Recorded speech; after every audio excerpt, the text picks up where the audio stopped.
اس کائنات کا سب سے پہلا گناہ کیا تھا اور سب سے پہلا گنہگار کون تھا؟ اس سوال کے جواب میں اکثر لوگ کہیں گے کہ وہ پہلا گناہ عزازیل یا شیطان مردود نے تب کیا تھا جب اس نے حضرت آدم علیہ السلام کو سجدہ کرنے سے انکار کر دیا تھا اور کہا تھا کہ میں اس سے بہتر ہوں، مجھے تو آگ سے پیدا کیا گیا ہے جبکہ اسے مٹی سے۔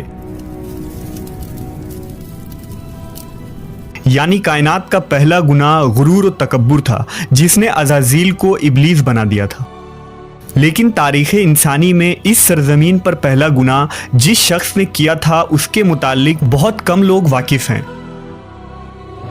دراصل حضرت آدم علیہ السلام کے اس دنیا میں تشریف لانے کے بعد آپ علیہ السلام کے ایک بیٹے نے آپ کے دوسرے بیٹے کا قتل کر کے تاریخ انسانی کا سب سے پہلا گناہ کیا تھا۔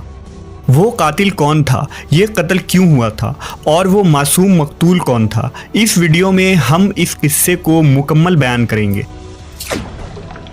یہ اس وقت کی بات ہے جب روئے زمین پر انسانی زندگی کی ابتدا ہوئی تھی۔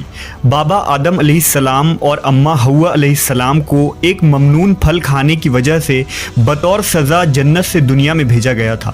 آپ دونوں نے اللہ کے بارگاہ میں بہت التجا اور معافی مانگی۔ بخشش طلب کرنے کے بعد اس فانی دنیا میں آپ دونوں سزا کاٹ رہے تھے۔ چند عرصوں بعد اماں حوا علیہ السلام کے بطن سے اولاد کی پیدائش ہوئی۔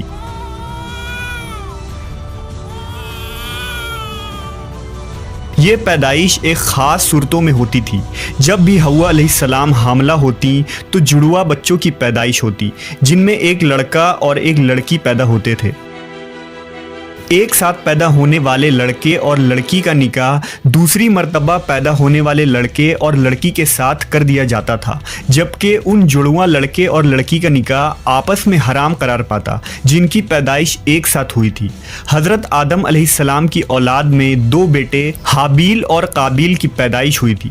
قابیل کے ساتھ پیدا ہونے والی لڑکی کا نام اقلیمہ تھا اور حابیل کے ساتھ پیدا ہونے والی لڑکی کا نام لیودا تھا۔ حضرت آدم علیہ السلام کی شریعت کے مطابق اقلیمہ قابیل کی بہن تھی اور لیودا حابیل کی بہن تھی، لہذا دستور کے مطابق قابیل کا نکاح حابیل کی بہن لیودا سے ہونا تھا اور حابیل کا نکاح اقلیمہ سے ہونا تھا۔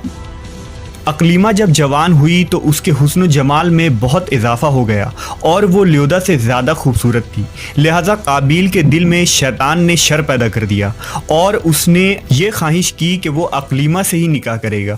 قابیل شریعت سے واقف تھا، اس کے باوجود وہ اپنی ضد اور ہٹ دھرمی پر قائم رہا۔ حضرت آدم علیہ السلام نے قابیل کو بہت سمجھایا اور اللہ کا خوف دلایا مگر وہ نہ مانا۔ آخر کار حضرت آدم علیہ السلام نے دونوں کے درمیان فیصلہ کا یہ راستہ نکالا کہ آپ نے حابیل اور قابیل دونوں کو اللہ رب العزت کی بارگاہ میں قربانی پیش کرنے کا حکم دیا اور فرمایا کہ تم دونوں میں سے جو بھی اقلیمہ کا حقیقی حقدار ہوگا اللہ تعالیٰ اس کی قربانی کو قبول فرما لے گا اور اس طرح فیصلہ ہو جائے گا۔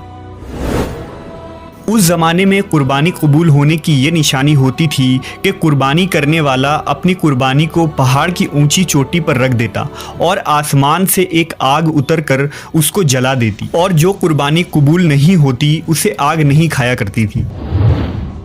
اگلی صبح حابیل اپنی بہترین مویشیوں کو ساتھ لایا اور ان میں سب سے اعلیٰ قسم کی بھیڑ کو قربانی کے لیے پیش کیا۔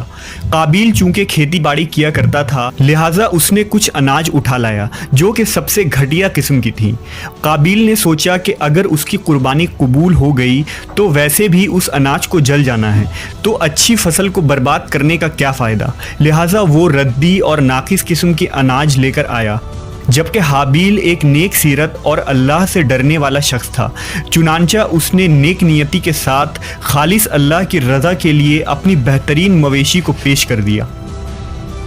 دونوں بھائیوں نے اپنی اپنی قربانی ایک پہاڑ کے اوپر لے جا کر رکھ دی۔ اچانک آسمان سے ایک آگ نازل ہوئی اور اس آگ نے حابیل کی قربانی کی ہوئی بھیڑ کو جلا ڈالا اور قابیل کا اناج ویسے ہی پڑا رہ گیا۔ یوں فیصلہ ہو گیا کہ خدا حابیل کی قربانی سے راضی اور قابیل سے ناخوش ہے۔ یہ دیکھ کر قابیل غصے میں آ گیا اور انتقام کی آگ میں جلنے لگا۔ اس نے سب کے سامنے یہ اعلان کر دیا کہ وہ حابیل کو جان سے مار دے گا۔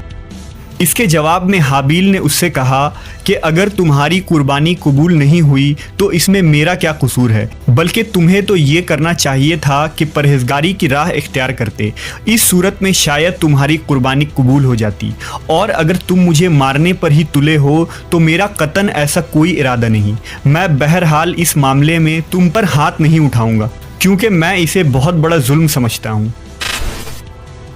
قابیل حسد کی آگ میں جل رہا تھا، اس پر اس نصیحت کا کوئی اثر نہ ہوا۔ اس وقت تو قابیل وہاں سے چلا گیا، لیکن وہ حابیل کو مارنے کی تدبیر کرنے لگا۔ شیطان لعین جو ابتدا سے انسان کا دشمن ہے، اس نے قابیل کو قتل کرنے کی راہ دکھائی۔ اس نے ایک پرندہ کو پکڑا اور اس کا سر ایک پتھر پر رکھ کر دوسرے پتھر سے کچل دیا۔ قابیل کو معلوم ہو گیا کہ قتل کس طرح کرنا چاہیے۔ حابیل چونکہ بکریاں چراتا تھا، ایک دن وہ درخت کے سائے تلے آرام کر رہا تھا تو قابیل نے اس وقت بڑی بے رحمی سے اس کا قتل کر ڈالا۔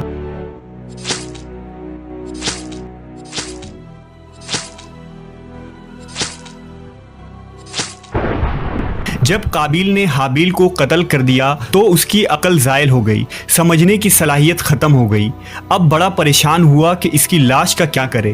اس طرح چھوڑنے میں یہ خطرہ تھا کہ درندے اس کی لاش کو کھا جائیں گے، تو وہ اپنے بھائی کی لاش کو بوری میں ڈال کر پھرتا رہا، یہاں تک کہ لاش بدبودار ہو گئی۔ لاش کو چھپانے کا کوئی طریقہ بھی اسے نہیں آ رہا تھا۔ بڑا پریشان ہوا کہ کروں تو کیا کروں۔ تب اللہ تعالیٰ نے 2 کوے بھیجے۔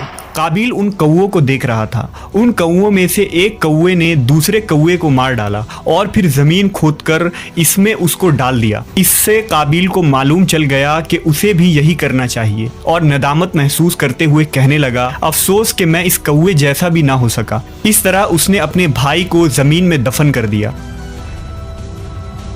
جب قابیل نے حابیل کو قتل کیا تو اس سے پہلے اس کا رنگ سفید تھا، لیکن قتل کے بعد اس پر پھٹکار پڑی اور اس کا سارا جسم کالا ہو گیا۔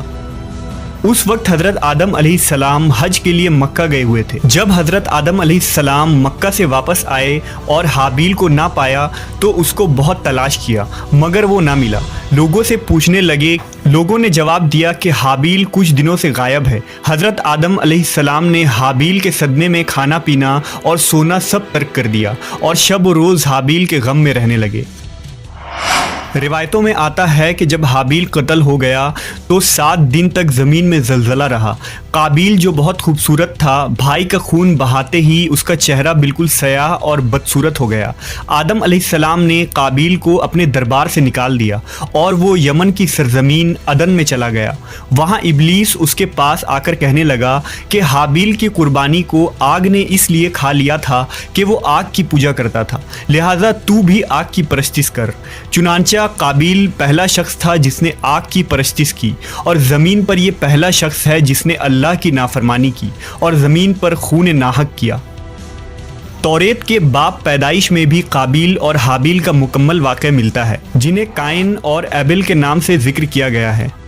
توریت مقدس کے باب پیدائش میں اس واقعے کا ذکر اس طرح آیا ہے، چند روز کے بعد یوں ہوا کہ قائن اپنے کھیت کے پھل کا ہدیہ خداوند کے واسطے لایا، اور حابیل بھی اپنی بھیڑ بکریوں کے کچھ پہلوٹے بچوں کا ہدیہ لایا، اور خداوند نے حابیل کو اور اس کے ہدیے کو منظور کیا، پر قائن کو اور اس کے ہدیہ کو منظور نہ کیا۔ اس لیے قائن نہایت ہی غضبناک ہوا اور اس کا منہ بگڑ گیا، اور قائن نے اپنے بھائی حابیل کو کچھ کہا، اور جب وہ دونوں کھیت میں تھے تو یوں ہوا کہ قائن نے اپنے بھائی حابیل پر حملہ کیا اور اسے قتل کر ڈالا۔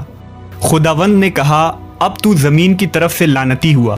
تب قائن نے خداوند سے کہا کہ میری سزا برداشت سے باہر ہے، دیکھ آج تو نے مجھے روئے زمین سے نکال دیا ہے، اور میں تیرے حضور سے روپوش ہو جاؤں گا اور زمین پر خانہ خراب اور آوارہ رہوں گا، اور ایسا ہوگا کہ جو کوئی مجھے پائے گا قتل کر ڈالے گا۔ سو قائن خداوند کے حضور سے نکل گیا اور عدن کے مشرق کی طرف نود کے علاقے میں جا بسا۔